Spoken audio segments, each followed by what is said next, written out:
You are looking at Julian's pronunciation guide, where we look at how to pronounce better some of the most mispronounced words in the world, like this other curious word. But how do you say what you're looking for today?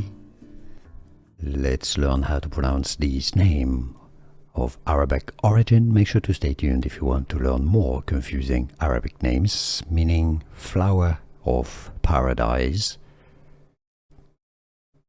There are different pronunciations from Arabic. Quranic name, Eshaal. Eshaal.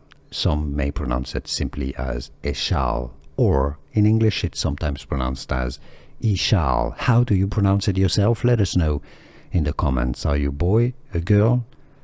Where are you from as well? So we're a bit clearer on how you pronounce your name, or if you know any Eshaal or Eshaal, let us know in the comments.